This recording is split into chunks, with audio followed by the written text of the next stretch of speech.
When you step into discipline, you step in out of strength. You don't step in out of volume. You step in out of strength. You don't go in, hey, what are you doing? What did your mother tell you? What did your mother tell you? No, that's just volume, and you look like a wounded gorilla. You go in and said, I heard what your mom asked of you. You didn't do it. You're gonna sit down and write your mom a 200-word apology for doing that, son. Okay, that's it. Now, you guys didn't raise this question. What happens if they don't do it?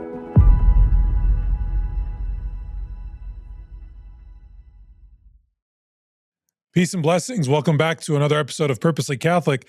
Joining us on today's episode is Dr. Ray Guarendi. Dr. Ray is a clinical psychologist, father of 10 adopted children, and host of the nationally syndicated radio program, The Doctor Is In, as well as EWTN's Living Right with Dr. Ray. Dr. Ray's authored more than 20 books on parenting and family life, with his latest being Drama-Filled Discipline. Drama-free. Drama-filled. It's already started out gangbusters. Nobody's going to buy it, Khalil. Yeah. You're welcome. Drama-free discipline. Yeah. Dr. Ray coaches you to parenting success. Known for his humor, thank God for that, and common sense approach, he combines over 40 years of clinical experience with real-world wisdom for raising his own family. Dr. Ray, thanks for joining us. Hey, gentlemen, appreciate it. So we've got a new setup here at Purposely Catholic.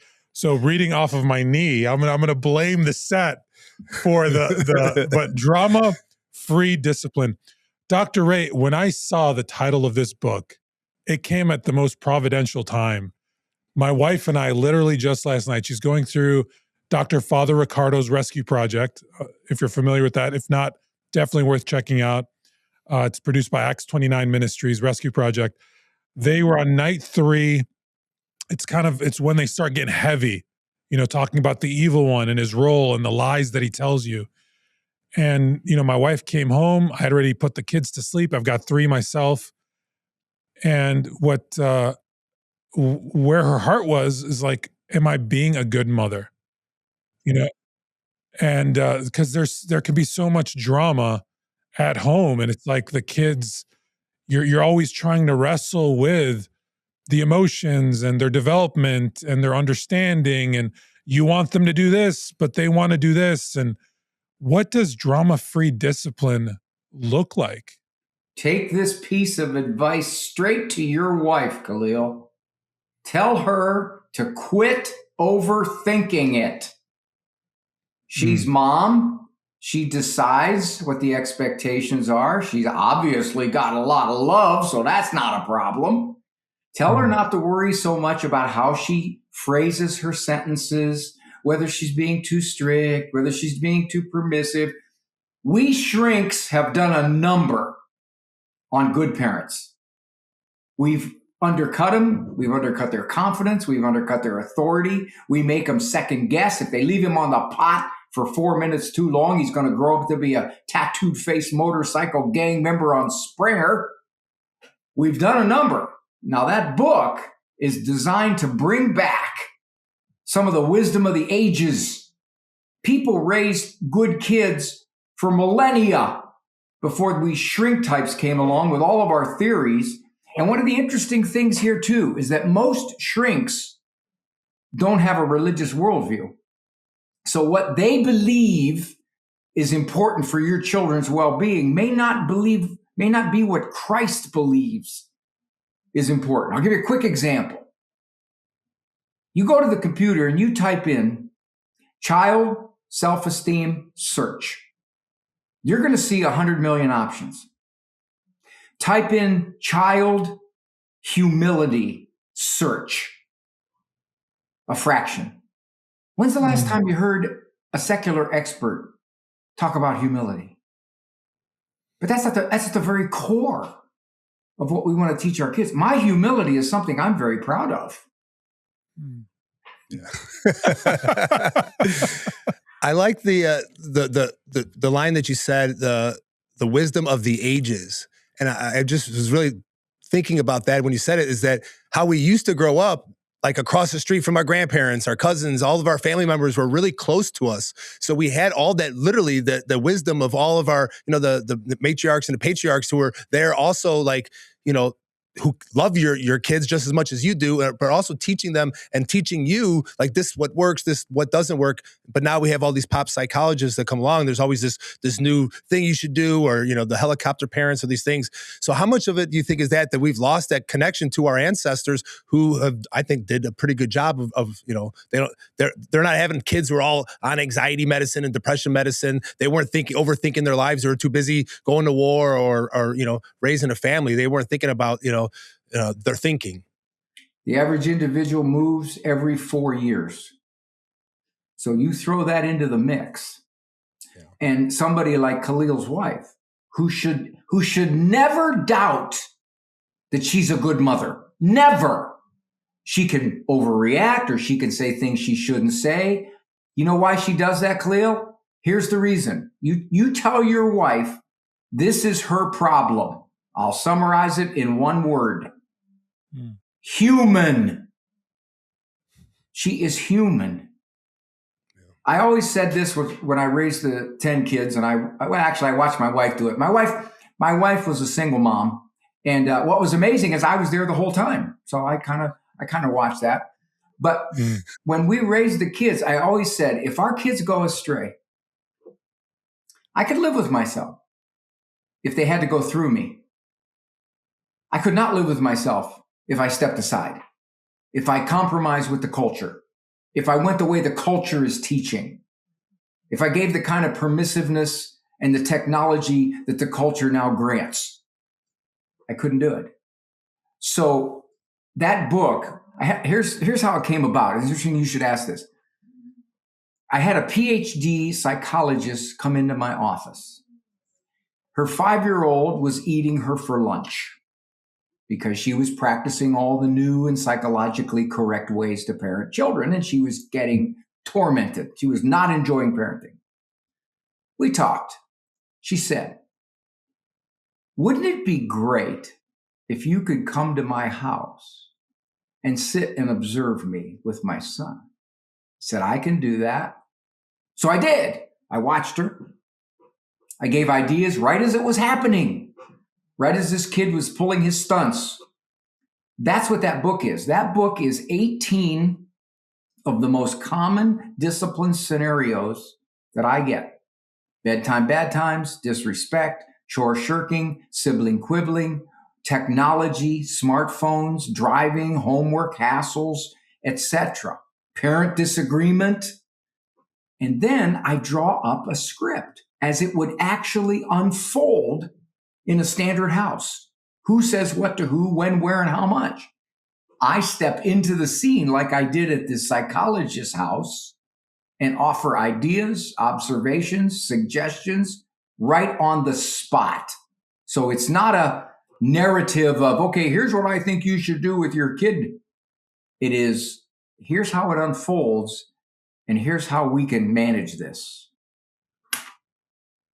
I love that approach of couching it in stories that we can relate to, because it's not just, I mean, if I'm being honest, it's not just my wife. I know for myself, it's like you're always learning how to be a parent, and you're trying to figure it out amidst all of the responsibilities that you have, and work's calling you and pulling on you, and you've got family responsibilities, other responsibilities.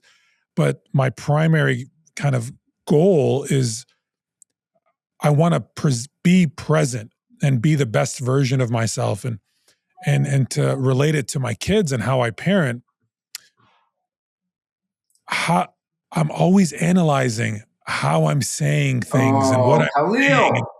Right? Help me out with that, because I'm sure, like as a dad, you hear a lot of stuff like the gentle parenting technique, the simple parenting, the buddy parenting, and it drives me crazy. Well, I just want to be myself. Parenting is not rocket science. It is not rocket science. You don't have to chew every word that comes out of your mouth.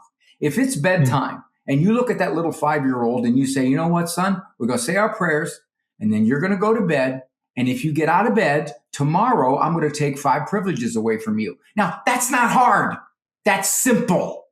But if you go through all kinds of gyrations, negotiation, reminding, second guessing, talking him into it, threatening, yelling, you're thinking at the end of it all, you're thinking, I'm terrible at this.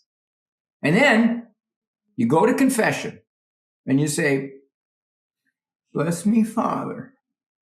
Before I had children, I was pretty nice. Now I'm not pretty or nice. And I just want to know, is it a serious sin to want to shoot your kid with a bazooka? Would that be an overreaction? That's what happens. Gentle parenting will make you ugly. It's that simple. And the reason it does is because gentle parenting is based on a flawed philosophy at the very beginning, which is children are naturally cooperative. If you talk the right way, if you reason the right way, if you use the right I message and active listening and a win-win scenario, he'll look at you and say, oh, Father, thank you. Thank you for explaining it to me. You know, I've been so blind. I understand now. I see parenthood through the eyes of a parent. That's not going to happen. And I see wonderful parents like you. And many of my books are written to put confidence back in the hands of parents because it's the educated ones, the people who care so much about how they do it, that are most vulnerable to the things that can cause frustration and make parenting way too complex. We had 10 kids under 12. Now, do you think if we didn't have authority, I would have moved out? I would have said, here's the keys to the house. Don't look me up. We had to have authority. My wife, for example, just give you a small example. When things got crazy, she had the ability to say, okay, everybody, get a book and sit down. Now, the natural question, well, what if they don't sit down? Well, they tried that. And then they saw how many privileges they'd lose. And after a while, all she had to say was, okay, guys, get a book, sit down, please. She pulled the plug before she got angry. Simple stuff, very simple stuff. Yeah, well, that's where I struggle. When the emotions get high, I tend to go up. And I know that's the opposite. When they start getting emotional, you're supposed to be the calm force. But I need to find a way to how to do this in real time. Like I read your book, I know all those things, but in the actual, I wish you were at my house sometimes, like stop me, like, hey, don't overreact here. But I need to find a better way of in the moment to not let my emotions get the better of me when they're being disrespectful or they're not doing, obeying, doing what we're saying. Even if I take away their stuff, I still get emotional. I got to find a way. Is there any kind of strategies that you use in the moment? Yes. Yeah. There are several reasons why people get emotional, why parents get emotional, why parents lose it, all of that. Here's the first one. You don't take it personal. He's a kid. They're going to be disrespectful. They're going to try to mistreat a sibling. They're going to not listen. That's the nature of the beast. Okay? So you don't say to yourself, why is he doing this? That's one. 2, most parents let it go on too long. If he's mistreating a sister, you deal with it at the very beginning, the very instant of him mistreating a sister. You don't say 8 times, leave her alone. She's not bothering you. Just go to the other room. Okay, I'm gonna split you two. Just go to the other room. Now, Bobby, if you do that at minute number 9, you're going to explode. You're not going to say, I'm starting to feel anger pangs. And I'm afraid I might raise my voice if this goes on 12 more minutes. No, you act in the beginning. 3, and you touched upon it, Bobby. You don't future project. Okay, I got 5 kids, let's say, and one of them gives you more trouble than the other 4 put together. That's the way it is. And you say to yourself, this is such a slog. I mean, this kid is just not getting it. I mean, he argues constantly. What's he going to be like when he's 25? You don't do that. because that'll frustrate you so fast, because every time he does it, once again, you're reminded, this is not working. He's going to be terrible when he's 25. No, you deal with it right now. He's being disrespectful now. Okay, what do I do? Well, he's 5 years old. Go to the corner, son. That's it. Can't talk like that. Go to the corner. Now, here's another reason for frustration. Number one thing that brings parents to my office for discipline reason: they cannot get one-time cooperation. If you tell him to go to the corner, and I always ask parents this, I say, well, what happened if you said one time? Well, that was just mean what you said to your sister. Now you go stand in the corner, please. One time. The average American parent cannot get cooperation without starting an argument, without resistance, without coming out of the corner 26 times, without looking at the parent and saying, yeah, you in what army? So that's routine. And if you cannot get that kind of acceptance of discipline, you know what, son? It's 20 minutes till bedtime. And what you just did here, you're going to bed early. Come here, I'll give you a hug and a kiss. We're going to say prayers, and you're going to bed. And you can't get that because you know he's going to start defending himself, or you know he's going to argue, or you know he's going to look at you like, I can't believe you're doing this to me because I didn't do anything wrong, and you're always doing stuff like this. It's just because you favor her more than you favor me. You're going to get frustrated.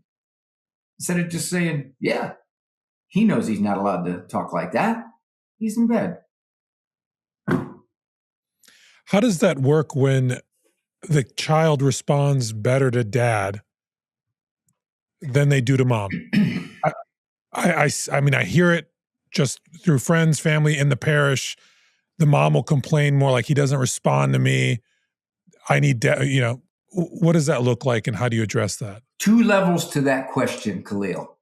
First of all, if you look at the research backs up common sense.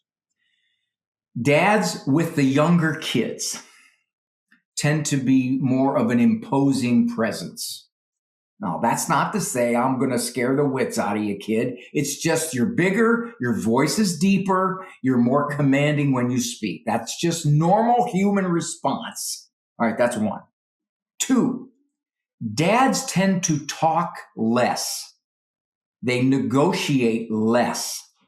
They act more, which is what you got to do if you're going to discipline. Moms are a little more negotiating. Moms are a little more, let me remind you 9 times. Moms are a little more. Now, that said, here's something I'm seeing a lot of. And you guys speak to this with the dads who listen. I'm hearing more and more women tell me they're the authorities in their home. That the dads are along for the ride. The dads let mom handle the discipline. The dads are oblivious, or they explode every once in a while. I tell the guys, step in. If you see your wife battling it out with a kid, don't sit in the Barcalounger in the other room thinking to yourself, I close my eyes, I can't tell which one of them's a 9-year-old. Get in there. Pull that plug. That's not just your mom you're talking to that way. That's my wife. Mm-hmm. Go to bed, son. Your night's over. But guys tend to be lazy that way. So here's the other danger thing in what you just asked, Khalil. Dads start out with an advantage. They do. With little kids, they have an advantage. We're bigger. We're deeper. We're more likely to mean what we say. Okay? Just the tone. Okay. But you can lose authority if all you count on is your size and your voice. Because when that kid gets to be 10, he's thinking, yeah, I don't know, well, dad comes a lunatic, but he doesn't do anything about it. So you can lose the image of authority if you don't have calm, quiet authority. Is there a danger in... So I've got 2 questions, Doctor. I'd like to start with this one. What does discipline then look like, parenting look like for mom? Because she's not meant to just replicate dad's tone and presence and authority. I'm sure it's unique to her. and her role as mom, what does that look like in a healthy presentation? Mom doesn't need to discipline like dad. Moms have authority, probably more than dads, because mom controls more. You know, when my wife was raising the kids, she was at home with them. I wasn't here, I was working. So mom had to develop her own authority. Now, she didn't have a voice like this. Okay, true. But what she did have is she controlled everything. For example, if she decided, well, you know, today, because you acted that way, you're getting green beans and toast for lunch. Okay, mom has the leverage. That's the first thing. She doesn't need volume. She doesn't need an imposing presence. She has the leverage. And that's what discipline is. Discipline, very simply, is I have an expectation because I want you to learn to act well, and then I'm going to back it up. And kids are not stupid. And I always say this to parents. If you're consistent, you discipline less. You discipline way less. When you're inconsistent, you're disciplining constantly. So yeah, moms, but here's the other thing I tell dads. If your discipline is better than your wife's, if you're more calm, if you mean it, if you follow through, then bail her out. If you see her getting trapped into this drama cycle, get in there, bail her out. Now, sometimes the guys will say, yeah, I'd like to do that, but my wife will undercut me. My wife will say I'm too mean, or my wife will say I'm too harsh, or my wife will make some comment about my style. And I'll tell the guy, I'll say, okay, make sure that when you step in, you don't go in like a wounded bear. You step in with a calm, strong presence to say, you know what, son? That's enough of that. Now you're going to go over there and you're going to write 50 sentences. I will treat my mother with respect. Yeah. Two sentences. Go over there, 50 sentences. I think that's an important point, that we should definitely, as parents, have these kind of conversations beforehand, because if we go into it and you're trying to do one thing, I'm trying to do something else, and then, we undercut each other's authority by one saying, well, don't do this. And we have to have that, hey, I'm going to tap you out. And when I tap you out, okay, let me take over. Or just to have that conversation to how we're going to parent together, instead of, like you said, a lot of times it's like, well, wait till your dad gets home, or once dad gets involved, it's serious. And then I don't want to be the bad guy, because a lot of times that'll happen. It's like, I'm going to tell your dad. Then they know, okay, here comes the guy who's going to be yelling and screaming. I want to, we've been working a lot on doing that. And when I catch her doing some things that, I'll try to mouth it to her, not saying it out loud. Like, hey, our thing we've been doing lately is asking questions instead of telling them answers. Because if you say, well, why did, if you keep asking them questions, you give them statements, then this is fuel, then it's just argumentative. But getting them to stop and reflect on their behavior and asking those questions, that seems to work. So whatever we're doing in the moment, we've had these conversations on how to role play, by reading your book and having these conversations. Like, if this happens, hey, this is what we're going to do. If you get a little heated, we got to keep the temperature down. I'll tap you in. Or if I get too heated, tap me in, let me know. But don't be out in front of them, counteracting each other, because that just cuts your knees out underneath both of you. You brought up several points. First of all, in a house, most discipline is repeat stuff. It's not often that you have to go into a protracted explanation. It's repeat stuff. It's bedtime, bad times, it's homework hassles, it's chore shirking, all the stuff, just simple stuff. It gobbles up 90% of the stuff. And they know the reasons why. They know the reason why you don't mistreat your brother. They know it. They've lived with you for the last 12 years. You don't have to keep explaining it every time. The rule is you don't mistreat your brother. We're going to do something about it. So that's the first thing. You have your rules. Agree on the rules as spouses. What are we going to do? What do we agree to do when our 14-year-old daughter rolls her eyes at us? Which is very disrespectful. It's demeaning. What are we going to do? What are we going to do? Want to make her write a 300-word essay on respect, handwritten? Is that our consequence? Okay, that's what we'll do. You do it, I'll do it. That's the way it'll be. When you step into discipline, you step in out of strength. You don't step in out of volume. You step in out of strength. You don't go in, hey, what are you doing? What did your mother tell you? What did your mother tell you? No, that's just volume, and you look like a wounded gorilla. You go in and said, I heard what your mom asked of you. You didn't do it. You're going to sit down and write your mom a 200-word apology for doing that, son. Okay, that's it. That's it. Now, you guys didn't raise this question. What happens if they don't do it? That was literally my follow-up, because I've got an example for you.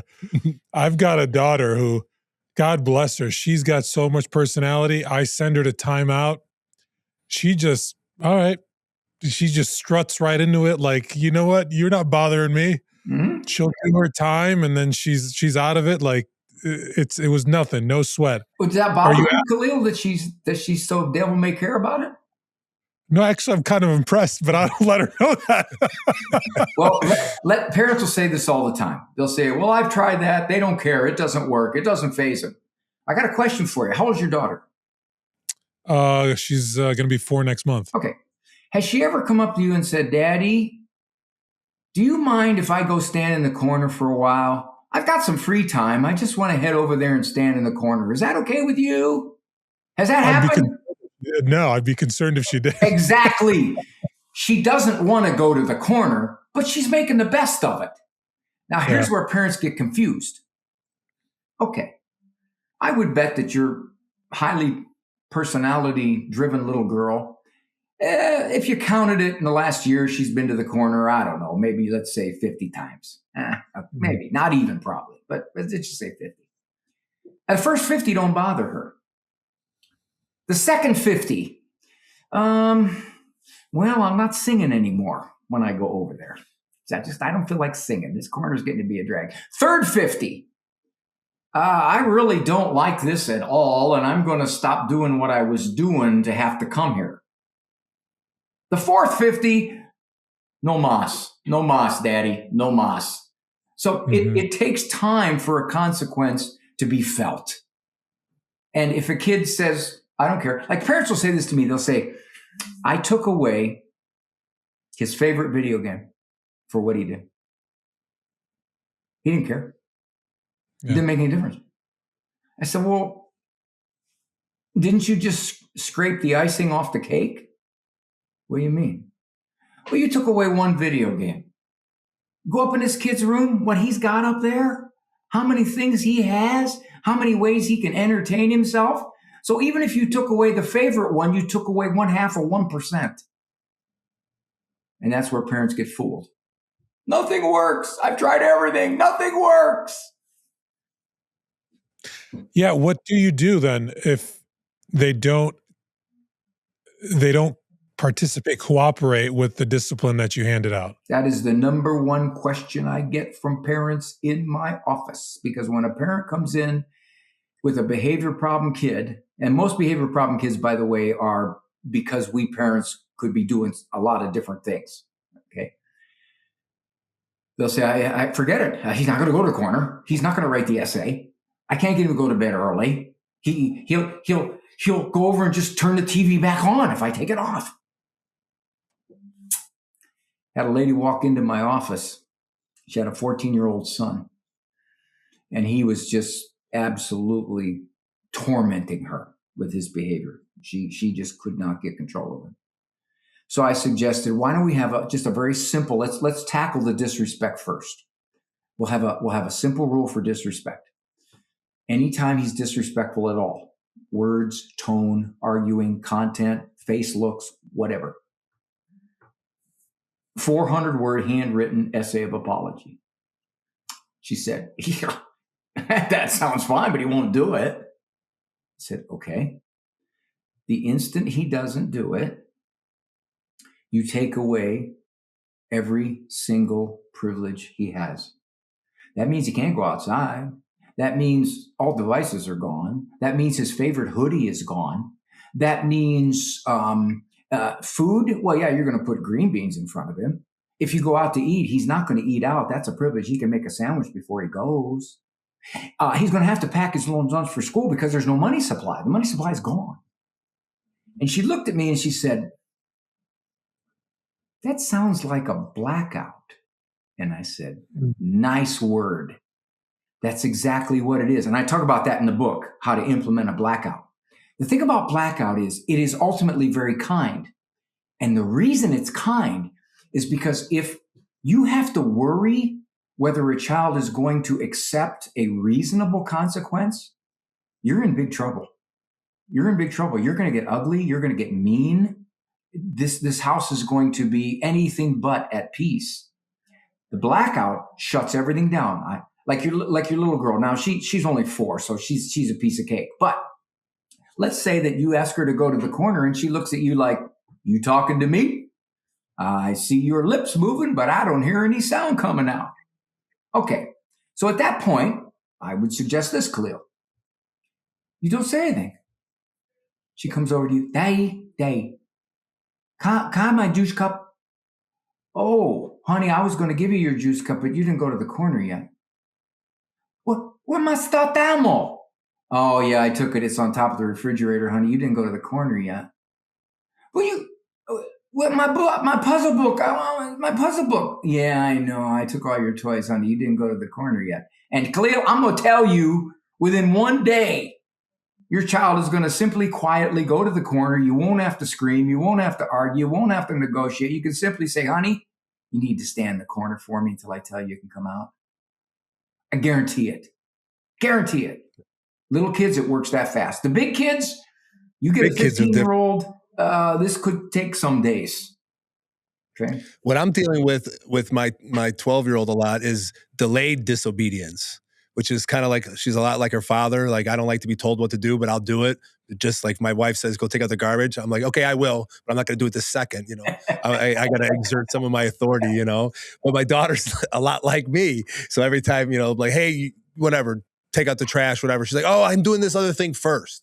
Like, and we, you know, there's a balance, I guess, for me to try to figure out, like, yes, she's strong-willed and I want her to be able to be assertive, but delayed obedience is still disobedience. So it's like, that's the thing I'm struggling with, how to get her to drop what she's doing. If I'm asking her to do this thing and she's like, well, I'm doing this other thing first, of how to not, you know, go too crazy on that. How hard should I push, or should I just kind of, as long as it finally gets done? That's where I'm struggling. Yeah, that feeds into a question I wanted to ask. Maybe just to ask it once so Dr. Ray could hit it.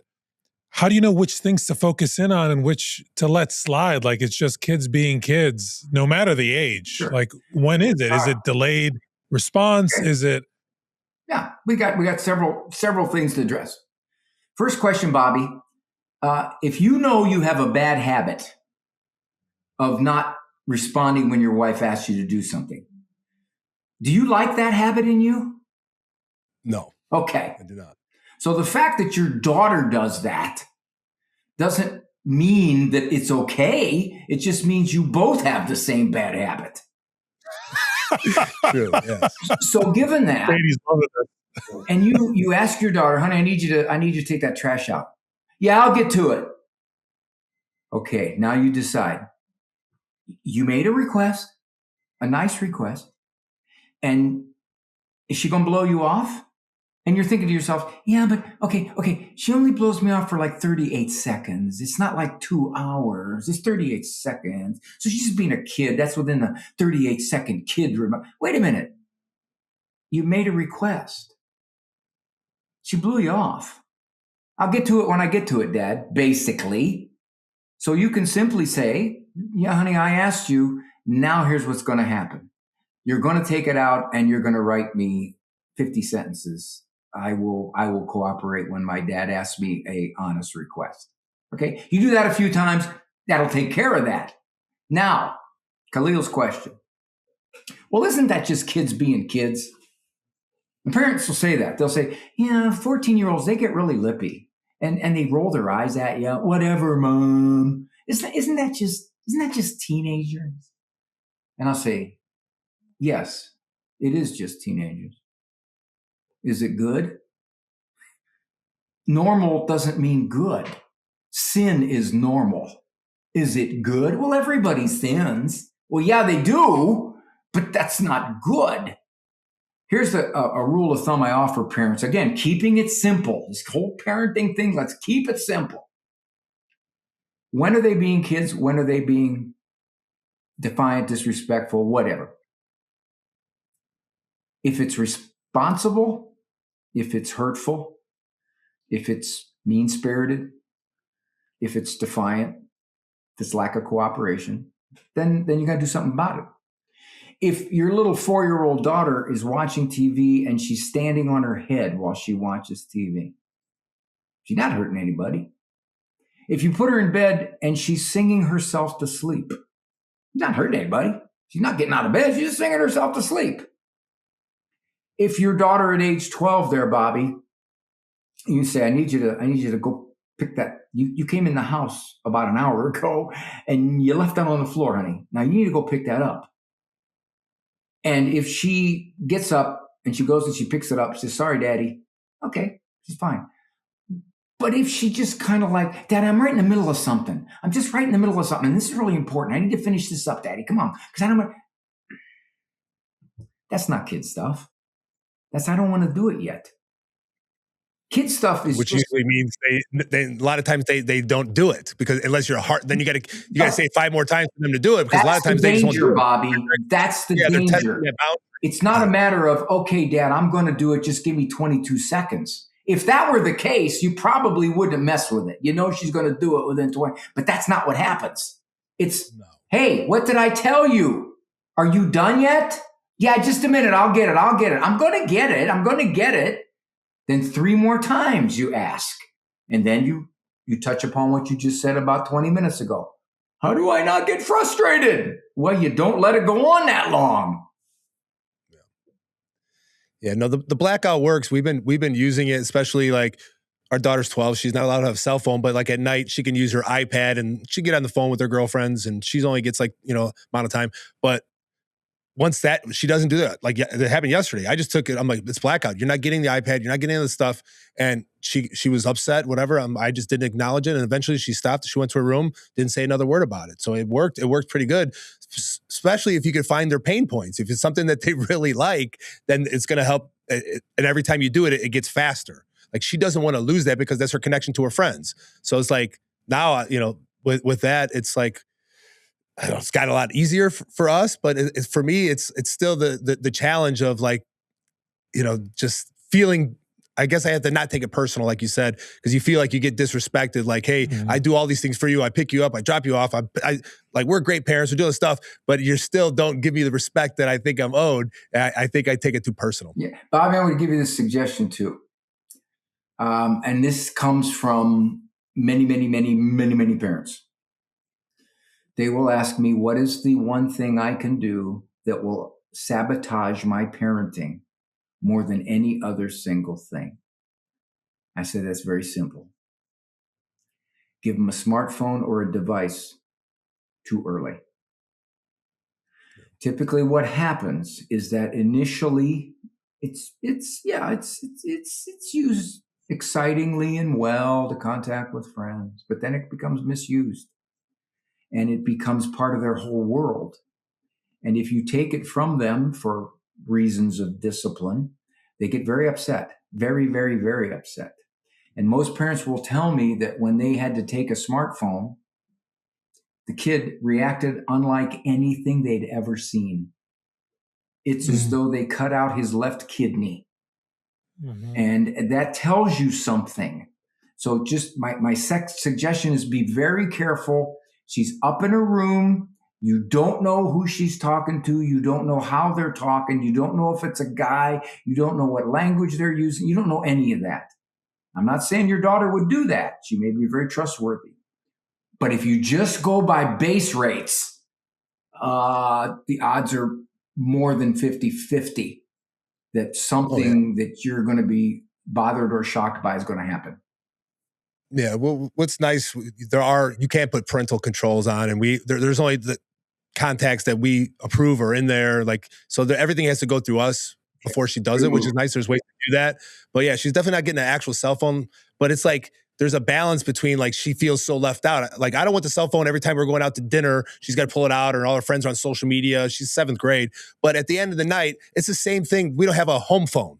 Like it would be the same thing. Like when I was in 7th grade, we just get on the phone and talk for hours to different girls or whatever. And that's their lifeline to their friends. So I'm like, okay, as long as I know who they're talking to and it's not too long. And then there's going to be at least time to wind down before prayer and bedtime, because those screens aren't good to be looking at. And, just all the lights, and just trying to calm down to get settled into bedtime. But yeah, there's that conversation I'm sure is happening in everybody's home, and the research is out now. There's no excuse that we know smartphones and the anxiousness and the social media and all the stuff that definitely creates all kinds of problems. 2 more years from now, your daughter's going to be 14. Yeah. And if she doesn't have a smartphone, she's going to be approximately 2%. Yeah. Do you realize how upset a kid can get when they realize I am the only freshman that does not have a smartphone? Mm-hmm. The problem you're facing then, Bobby, is that it's a lose-lose. Okay, so you say, okay, here's a smartphone. And parents will say, well, we put controls on it. And if I've heard from one parent, I've heard from 1,000. I can't believe how they got around the controls. Okay, keep that in mind. But secondly, you have to decide, okay, she's going to feel weirded because she is the only 1 or 2 or 3 that doesn't have one. True, that is true. But you have to decide whether the phone will do more damage than her unhappiness or her discontent. I've seen so many parents scared to death into doing things that they know is not good for a child. And they got bit by it, but because they were so afraid of the social ramifications. Well, that drives me crazy. I hear it's such a common excuse. Well, their friends have one, they have to have one. Or they have to have it so they can talk about school and homework. Well, do they actually? Or is that what they're telling you to get the phone? It just drives me crazy whenever I hear that as a justification, as opposed to, no, we've thought about it. They're mature enough to handle it. There's parameters set around it. And that's why we chose to get them the phone. But just to say, because of an external factor, we have to make a decision for our child with something that's as addictive as a drug. I mean, I just don't think that's the line that I heard. The line that I heard that shook me, I don't know where I read it, if it was Anxious Mind, the Jonathan Haidt book, was that a kid's childhood ends the moment they get a phone. It's true. Like their childhood ends. Absolutely true. I'm like, wow, that hit me to the core, because I remember what my childhood was like. We didn't have phones. By my freshman year, we started getting pagers. That wasn't like you barely had a telegraph. Yeah. But we had so much fun. We were outside till the streetlights, till our parents were dragging us back into the house. Like we were running the neighborhoods, doing all kinds of, other fun stuff. It was like, but the kids today don't want to do that. Well, now parents are too scared to let their kids go outside. Yeah. Where are you going? I can't see you. Growing up, it was like, all right, no school, sun's up, you're outside until it was dinner time. Yeah, but I think there's a problem though, that the parents aren't worried about all the people on the internet, and they're way more worried about the stranger danger in their neighborhood. It's upside down. We should be more worried about the online than the creepy neighbor or something like that. Yeah, I saw a statistic. This was a while back where they'll say things like 1.5 million children went missing last year, or not missing, but were runaways or whatever. The statistic was, I think this was in the 90s. I don't know recently now. How many children were actually stranger abducted in the U.S. in the 1 year that they surveyed? Do you know how many? That'd be a low number. 50. Either one would be surprised. 50? Wow, 50. 50. Yeah. Yeah, most of them were either teenage runaways or ex-parents grabbed them and said, okay, you're coming with me, those kinds of things. But we've got parents so scared that the real dangers, which is the stuff they're letting into their house. Mm-hmm. One of the sadder things I see, guys, in my office is good faith-filled religious parents sitting there looking at a 16-year-old. They'll say, I don't know who that is. We didn't raise him that way. And I'll say, I believe you. I know you didn't. But you underestimated what did. You underestimated the social, technological, media, entertainment forces that were much more seductive than you. And then they'll say this. They say, what? But can't protect them forever. That's a real world out there. They got to know how to navigate it. I said, that's true. That is true. When they're older, not when they're 9. Mm-hmm. That's the difference. You're not trying to protect them forever. You're trying to give them a little longer childhood. And the only way you can do that is to eliminate those influences as best you can. Average age of a smartphone now in the US, what is it? Probably 10. Probably. Yes, between 9 and 10. Yeah. So if your kid's 14. I think my daughter's like the only one that doesn't have one in her whole class. Yeah, I could see that. And do you realize that, Bobby, the strength you have to stand up against that? Because the shrinks have got you so nervous that your kid's going to be sitting in the middle of some prison encounter group someday talking about you and all the ways you were a Neanderthal throwback. Yeah, that's that.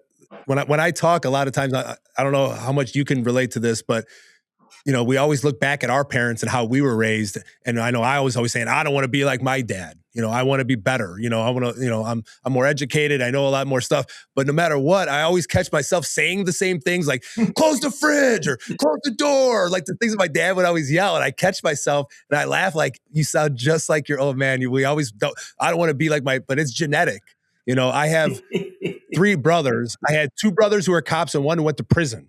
So a lot of it isn't just how we're, the nurture versus nature argument, because we were raised in the same house. It's 2 cops and it's wiring. Yeah, it's just like, but yeah, it's some wiring. Some of it was, when he was 4 years old, my brother, who was he was a troublemaker, and it was like we were parented the same way. It's just that some of that, then you have to either identify that early on and to know what to look like, and especially be tighter on those boundaries and to who they fraternize with, who they hang out with. I think that's the bigger thing is, those statistics of you're an average of the 5 people you spend the most time with, and watching who your friend or your kids' friends are, because they're gonna have more influence than someone on the internet. It's like those people that they're spending the most time with, getting to know who they are, their parents, those things I think is super important. My 10 children are now grown. I tell folks, I got some going to serve a church. I got some probably going to serve time. They're all different. Their personalities are different. Their challenges are different. Their pushes are different. Their judgments are it's all different. Some absorb your parenting beautifully and they make you think you're God's gift to parenthood. And then others, some of your parenting just bounces off of them. And they can't wait to do it their way, to get beat around by the world, and hopefully they'll grow up. But that is the reality. And I tell parents, if you have 5 or 6 kids, you're going to have one at least that's going to push you all the way to your limit. That's just the nature of the beast. It's the way it is. Well, he's strong-willed. No, he's not strong-willed. That's the most overused term describing kids. You guys are both theologically grounded. What did G.K. Chesterton say was the one doctrine of Christianity that had abundant empirical proof? Remember? Fallen human nature. Yeah, everybody's. So we take a kid, and because he pushes, or because he defies, or because he's self-centered, or because he's trip switch angry, and we say, he's so strong-willed. Mm-hmm. That term is a secular psychologist term, because secular psychologists are operating out of the philosophy that children are naturally cooperative if you just handle them the right way. When in fact, Christianity says, no, they're not naturally cooperative. You gotta shape them, shape the will, oftentimes against their deepest wants. But see, psychology says, well, no, they want to cooperate with you. They do. Now, of course, there's some kids that are easy to raise. That's just kind of the way it is. It's a mulligan round from God. He said, here, play with this. I'll save the real kid till later. Okay, yeah, you get kids like that, okay? I got a daughter, all I had to do was look at her, and that was it. She cried herself to sleep, and she put mints on my bed. Okay, that's the end of that. Then I had one son, and we had to pack a lunch and stick him in the corner because that's where we built a camp. He lived there. He was home away from home. Yeah, no, I think how we started this conversation is important, is that we can't get so down on ourselves and try to critical think every decision. We are human. We ourselves are fallen. As parents, we're not perfect. We're not the holy family. We're trying our best to be there, but we also have to have grace for each other. And for me, what I've learned is when I do make a mistake, is be quick to go to my son or to my daughter and say, I'm sorry, I overreacted. And to model that behavior for my kids, if I do overreact or do something that I shouldn't have done, that it's not weakness to ask for forgiveness or to apologize. It's strength when you do that, but you want to apologize for your style, not because you actually held them accountable. See, parents confuse that. Yeah. Your style was bad, your discipline was good. So she still has to go to bed early, but you shouldn't have screamed at her. Yeah. Yeah. We use the 1 minute manager, 1 minute father strategy, which was, to criticize their behavior, not themselves, because we all, like you said, don't take it personal. It's just natural. When someone criticizes what we're doing, we take it personal. So trying to help them navigate, like, I don't like that behavior, but I love you. Like trying to separate that you aren't your behaviors. And but the only way that works is when you use it on the positive. So we got to catch them doing things that are good to try to reinforce those things. Hey, I noticed when you shared with your brother and we didn't even have to ask you and you were nice to him, like, that really made mom and dad proud when you did that. I love you. Thank you for doing that. So if we're only correcting them and not taking the time to give them those kudos when they're doing it, and like when we're doing it regularly, my wife and I, and we'll go, hey, this is a 1 minute praise. They light up like this, like, oh yeah. And I'm like, hey, you know what? You've made me really proud when you did that. And we make it a big deal when we do it. You see them light up. And we need both. We need to, if we want those behaviors, we should be praising them, but we should have those boundaries and be consistent to be able to let them know, hey, when it's going too far. Neither one of you at all lacks love. You're affectionate, you're loving, those kids know they can count on daddy. They know that. They see it 100 times every day. That's not the struggle for most parents. The struggle comes when they have to discipline, because I don't like the discipline. I don't want to discipline. I don't want to make you write an essay. I don't want to make you go to bed early. I don't like to do that. But I always tell parents this: if you feel guilty, if you're afraid he won't like you, if you're afraid of making a psychological mistake, you tell yourself one thing: if you don't do it now, the world will. And the world doesn't love your son. The world will hurt your son. Mm-hmm. Your son mouths off when he's 19, he could get punched in the face. He could get thrown up against a cop car and cuffed. He could get fired. His girlfriend could break up with him. All you're doing is making him sit on the steps. I love that advice because it's one that's not spoken enough. And in part, the reality is, my job is to create somewhat of a bubble during this season of their lives so that the values are instilled, the habits are there, they're growing in virtue, not saying they're going to be perfect, but we're pouring into them so that they can become the adults that one day, please God, they are going to make me proud, going to make him proud, going to be proud of themselves, right? We're raising young men and young women. So I do love that. I think for millennial parents and younger, having the courage to step into that space is so important. Not being afraid of disciplining, not being afraid of shirking that responsibility, because all we do get is this like gentle parenting advice, this watered down Instagram, look at me, I'm a mom of 4 boys and they're so perfect. And you could be perfect too if you just do what I do. It's all so fake. Yes. You can't get around doing the hard thing because it's the right thing that needs to be done. Gives me a ton of business. Right? Dr. Ray, you've mentioned a couple of times you've adopted 10 children. Could you tell us a little bit about that? My wife and I have talked about adoption before. God's blessed us with 3 children. But could you share a little bit, maybe to start off, your experience with adopting and how you felt the Holy Spirit calling you to that? People say, why did you adopt 10 children? I said, well, it's kind of like eating potato chips. You always think you can eat one more till you throw up. We didn't set out to adopt 10 kids. Along the way, we discovered, and this was probably 20, 30 years ago, so it's changed a bit now. We discovered that if you were willing to adopt across race, it was much quicker. I asked an adoption worker one time, and I think this would fit well with you guys if you choose to adopt. I said, if I wanted to adopt a little black baby boy, how long would I wait? And she said, what are you doing tomorrow?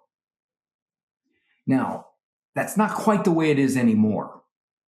However, if you are open to kids who are called special needs because there's a sibling group or because they're not your race or because they were in foster care for 2 years or because they were overseas, you get them quicker. You can adopt quicker. Now, that said, Khalil, I have no doubt in my mind, you got 3 sweet kids. There's no question. They got stable homes. They had your wife's womb. There was no drugs and alcohol in your wife's womb. They're very well wired. They're smart kids. It's just a very well put together family. If you adopt, a percentage of adopted kids now available are at risk. They're going to be harder to raise. They're going to be tougher. Not guaranteed, but I'd say at least 50-50 chance. So know that going in. Know that, okay, this one's going to have maybe some more learning problems, or this one may be harder to discipline, or this one may be a little more deceptive, or this one may be a little slower to form a conscience. As long as you know that, and you go into that adoption with your eyes open like that, you'll be fine. If you go into it thinking... Did you know that going into it? Did you know that going into it, or is that something you learned along the way? The first few children we adopted were really pretty safe adoptions. Both birth parents, not drugs and alcohol, and so they both were bright kids and very easy to raise. As we adopted more and more children, there was more drug and alcohol exposure. There was more neglect early on. We adopted some of the kids older, so there was early on neglect, lack of stimulation. So yeah, some of the later kids got really tough to raise. But we raised them. And my wife said this. She said, Ray, if not us, who? We have a good marriage. We've got resources. We know what we're doing. All right. If not us, who? And parents will say to me, in the kind of situations you guys are in, they'll say, well, I don't know if God is calling me to adopt. And I'll say, well, he may not be calling you, but he wrote it down. This is faith that is pure and undefiled before the Lord, that we take care of the widows and the orphans in their distress. Whoever welcomes a little one in my name welcomes me. So he wrote it down. Now you got to decide what you're going to do with it. Mm. So you saw it as a calling between yourself? Later on, we did. The first 4 or 5, we thought we want to have a family. We want to have a big family. Okay, and I couldn't conceive. It was my doing. I had something called Sertoli only cell syndrome. Now, it was congenital. I had it at birth. I threatened to sue my mother, but the attorney told me that the statute of limitations probably ran out. So I gave her a warning. I said, don't let this happen again. My Italian grandmother was very excited because she thought it was Italian. She said, well, at least it's Italian. I go, yeah, Mamo, that it is. It's Italian. So we couldn't conceive. Long about kid number 4, we thought, that's a pretty good-sized family of 4 kids. And that's when we decided, well, what the heck? What's one more? And then we just kept one more in it. Here's what happened, guys. We weren't practicing safe phone. That's what happened. We weren't screening our calls. The adoption agency, I should have screened it. Yeah. Yeah, I'm free tomorrow. Yeah. Basically, yeah. I got 3 white kids, 2 Hispanic, 2 biracial, 3 black. So that's my family. How do you pass on? So as a father of 10, something that we're very interested in, would love to lean on your wisdom and insight here. How do you pass on the faith in particular to the kids? There's an interesting phenomenon that's going on out there, gentlemen. You know this. You're in this world. Never before have so many children raised in the faith abandoned the faith, rejected the faith, turned on their parents because of the faith. The numbers are 30, 40, 50%, way up there. All right. So we did everything we could to live the faith, to practice the faith through the devotionals, through rosaries, through trying to be loving and caring and serving, not being overly materialistic. That's a big one. All the things we thought we could do as parents, not to lecture. We didn't lecture all that much. We tried to just live it. And some of the kids are adults now and they love the faith. Some of them are lukewarm. Some of them left. Okay. We did what we knew to do. And we knew full well there's no guarantees. I deal with so many parents who are absolutely devastated because their kid has left the faith, or their kid has rejected the faith, or their kid won't talk to them, or their kid doesn't like their political beliefs, or their kid doesn't like their moral beliefs, or their kid's living with his girlfriend, or the kid says he's transgender. And these parents are just devastated. And I want to say to them, are you going to allow this to ruin your peace for the rest of your life? That's one thing my wife and I refuse to do. We never will tether our peace to what our adult children do. Mm-hmm. If we do, we make a liar out of the Lord, because he said, I'll give you peace that the world doesn't understand. There's no asterisk there that says, well, unless your kid goes astray, then you can't have peace. My almost daily prayer is, Lord, they're your children before they're mine. Yeah. And I know that one day they're going to grow up to become their own people. That's it. And I'm okay with that. And, please God that I not be tested beyond my limits, but his grace is always sufficient. Sure. And, my wife put it this way, gentlemen. We are raising people. Mm-hmm. It's hard enough to get ourselves to do the things that we're supposed to do, yet alone try to make other people do that for their whole entire lives. Bingo, Bobby. Bingo. But we can model those things. We can show them, more is caught than taught. But we have to, if we want them, we have to take our faith serious. If they see it, if it actually changes us, that's to be joyful, to be filled with that peace. It's attractive in itself. If we can live it that way, then people can't help but to. Well, I appreciate you gentlemen allowing me on the program. Oh, we appreciate you for joining us, giving us a lot Ray. of your time. Yeah. Yeah, really appreciate the insights. And don't forget to get this book. I read it. It's excellent. Drama, Free Discipline. Dr. Ray coaches you to parenting success. But it definitely, if you're a new parent or you're having trouble, every situation you could think of, it's a role play in there. And I love it how he jumps in and gives you some advice on how to handle it, because there's just too much out there as far as on the internet. Get a good Catholic teacher here that's going to show you and help you to be the best parent you could be. So if you like this conversation, it would really help us. If you liked it, subscribe to Purposely Catholic and check out all of Dr. Ray's books and his shows. We're going to link those in the descriptions below. Thank you so much and have a beautiful day. Well, I'll tell you, Bobby, I just will say one thing. The original book before that one was Drama-Filled Discipline, like Khalil said. Yeah, there you go. It was somewhere. It didn't sell. It just didn't sell. that was like the screw tape letters. It was like the reverse one. Yeah. The opposite. Well, listen, I left the house. Dr. Ray, I'll give you a little inside baseball. Dima, forgive me, that's my wife. Yeah. I left the house. One kid's in the room crying, and I won't name names. One kid's in the room crying. The other kid's in the high chair crying, wants Bluey and the iPad. The other kid is mom. And I'm like, I'm feeling terrible because I got to leave the house to go talk to a parenting expert. So I'm like, babe, I'll be back with some wisdom. Like, it's okay. I'm going to go be holy, okay? I'm going to go be holy. Yeah, exactly. Yeah. Hold it down. So not too far from drama-filled. Yeah. Dr. Ray, this was really fun. Thanks for coming on. Really enjoyed talking to you. Thank you, man. All right. Thanks, Doctor. God bless.